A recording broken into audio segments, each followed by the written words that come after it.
በስመ አብ ወወልድ ወመንፈስ ቅዱስ አሐዱ አምላክ አሜን። የተከበራችሁ እግዚአብሔር ልጆች፣ መንፈሳውያን ሁላችሁም ክርስቲያኖች በያላችሁበት ሰዓት አቆጣጠር እንደምን አደራችሁ? እንደምን ዋላችሁ? እንደምን አመሻችሁ? አሜን።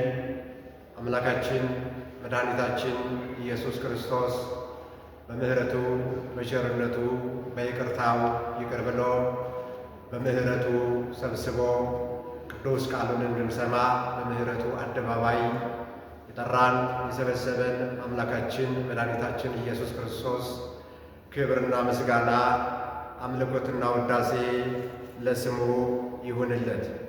እመአምላክ ወላዲተ አምላክ የሁላችንም እናት የድህነታችን መሠረት የንጽሕናችን መጀመሪያ እምየ ወላዲተ አምላክ ድንግል ማርያም ምስጋና ይድረሳት። እንደ አምላካችን እንደ እግዚአብሔር መልካም ፈቃድ እነሆ የምንማማርበት የትምህርታችን መነሻ ሐሳብ የሚሆነው በዚህ በዮሐንስ ወንጌል ምዕራፍ 2 ቁጥር 16 ላይ የተቀመጠውን አምላካዊ ቃል አንስተን እንማማራለን።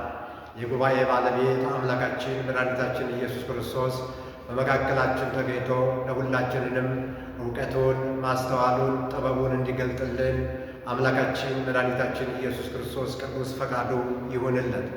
እነሆ ወኢትረሲዑ ቤተ አቡየ ቤተ ምስያት፣ የአባቴን ቤት የንግድ ቤት አታድርጉት።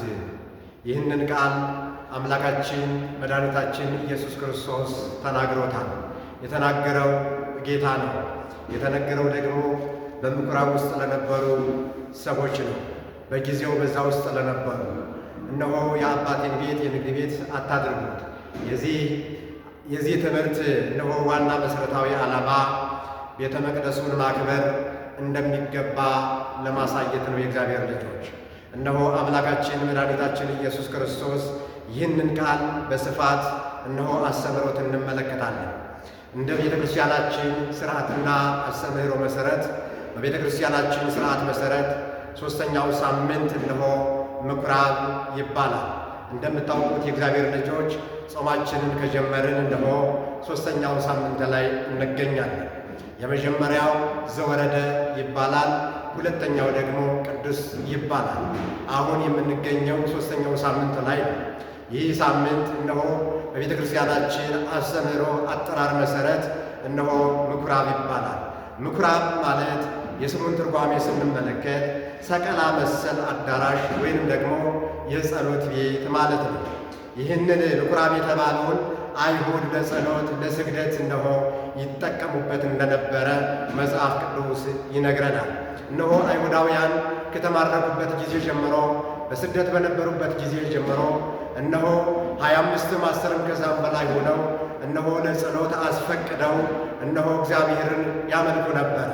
እነሆ በዛ ቦታ ሆነው እግዚአብሔርን በጸሎት እነሆ ያመሰግኑ ነበር። የተወደዳችሁ እግዚአብሔር ልጆች ምኩራብ የቤተ ክርስቲያን ምሳሌ ነው። በዘመነ አበው እነሆ ተራራው ምኩራብ ተብሎ ይጠራል።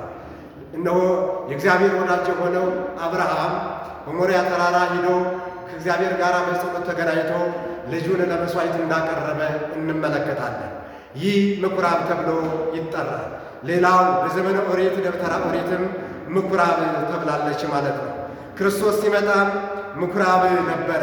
ለዚህም ነው ጌታችን አምላካችን መድኃኒታችን ኢየሱስ ክርስቶስ እነሆ እንደ ሰውነቱ ወደ ምኩራብ ሲገባ ቤቱን የንግድ ቤት አድርገውት ያገኛቸው።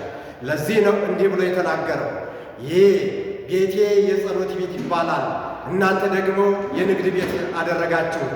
ያን የጸሎት ቤት የንግድ ቤት ለምን አደረጉት ብለን እነሆ መጽሐፍ ቅዱስን ስናጠና ስለ ብዙ ነገር ነው።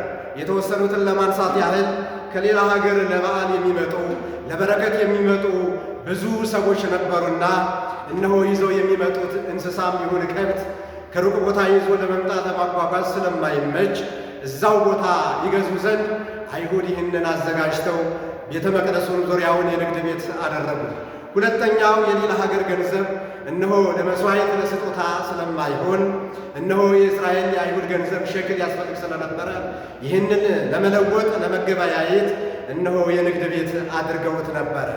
አምላካችን መድኃኒታችን ኢየሱስ ክርስቶስ እንደ ሰውነቱ ሕግ መጽሐፋዊን ለመፈጸም ከእናቱ ጋር ከደቀ መዛሙርቱ ጋር ወደ ቅፍርናሆም ወርደው ሳለ የአይሁድ የፋሲካ በዓል ደርሶ ነበርና ጌታም ይህንን በዓል ለማክበር ወደ ኢየሩሳሌም ወጣ ይላል ታሪኩ።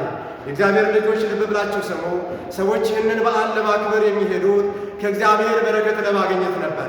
ይህንን በዓል ለማክበር የሚመጡት ከእግዚአብሔር ምሕረትና ረድኤት እነሆ ለማግኘት ነበረ። አምላካችን መድኃኒታችን ኢየሱስ ክርስቶስ ግን ወደ ኢየሩሳሌም የሄደው አርአያ ምሳሌ ለመሆን እንጂ ሌላ ነገር አስፈልጎት አልነበረ።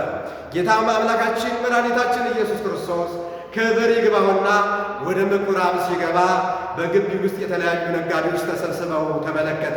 እጅግ በሚያሳዝን ሁኔታ ቤተ መቅደሱ የገባ ማዕከል የጫጫታ ቦታ ሆኖ አገኙት።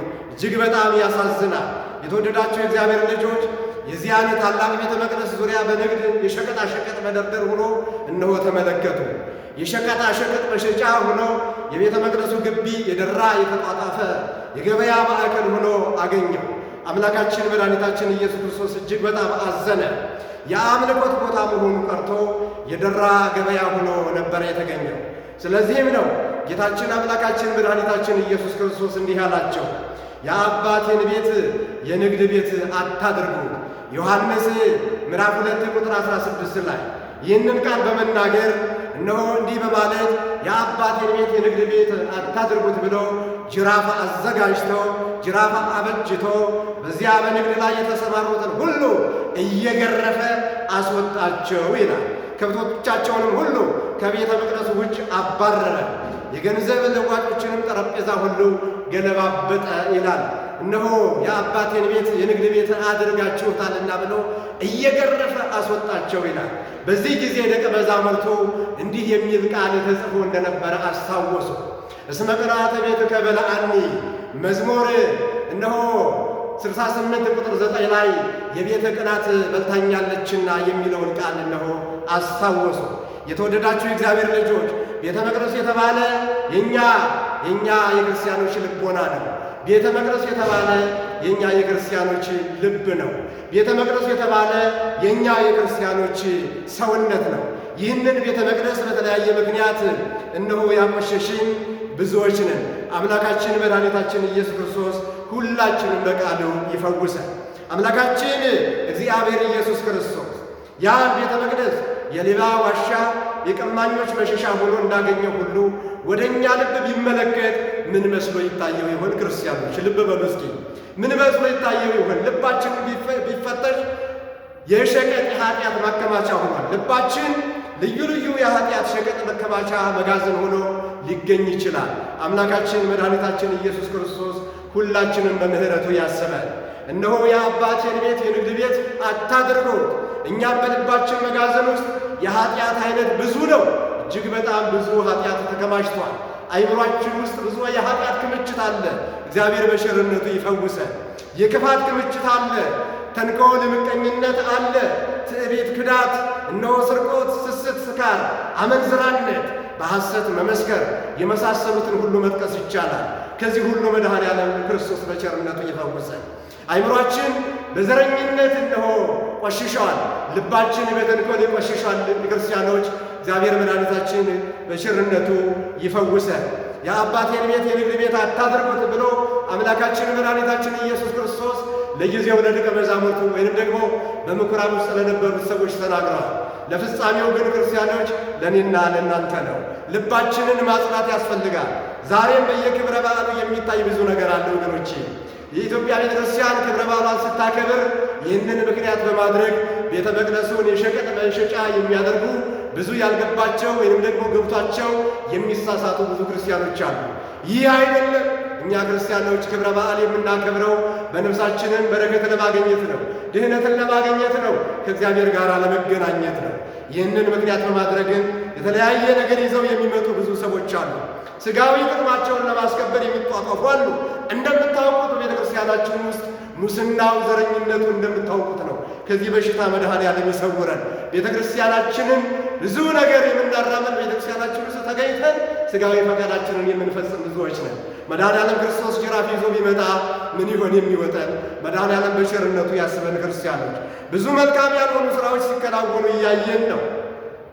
በዚህ ክፉ ሥራችን ጌታችን መድኃኒታችን ኢየሱስ ክርስቶስ እነሆ ጅራፍ ይዞ እንዲመጣ እየጋበዝነው ነው ወገኖቼ።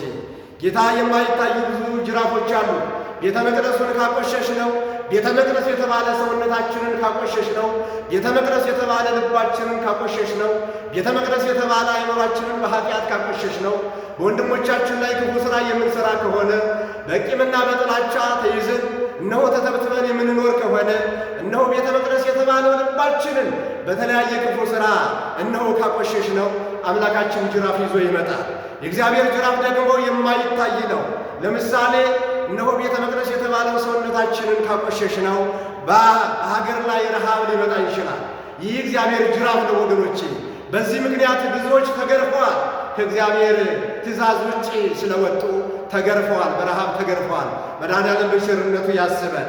እነሆ ሰውነታችንን ካቆሸሽ ነው ቤተ መቅደስ የተባለ ሰውነታችንን ካቆሸሽ ነው መድኃኒት አልባ በሽታም ሊሰጠን ይችላል። መድኃኔዓለም በቸርነቱ ያስበን። በዚህም ምክንያት በእግዚአብሔር ላይ ስናምፅ ቤተ መቅደስ የተባለው ሰውነታችንን በኃጢአት ስናለቅስ፣ ቤተ መቅደስ የተባለው ሰውነታችንን በዝሙት ስናለቅስ እነሆ መድኃኒት የሌለው በሽታ ሊሰጠን ይችላል። መድኃኔዓለም ክርስቶስ በቸርነቱ ሁላችንንም ያስበን። እነሆ ቤተ መቅደስ የተባለው ሰውነታችንን ስናረክስ የጎርፍ አደጋው ሊገጥመን ይችላል። መድኃኔዓለም በቸርነቱ ያስበን። ሌላው ቤተ መቅደስ የተባለ ሰውነታችንን ስናቆሽሽ ርዕደ መሬት አለ፣ የመሬት መንቀጥቀጥ አለ። ብዙ ነገሮችን ማንሳት እንችላለን ወገኖቼ።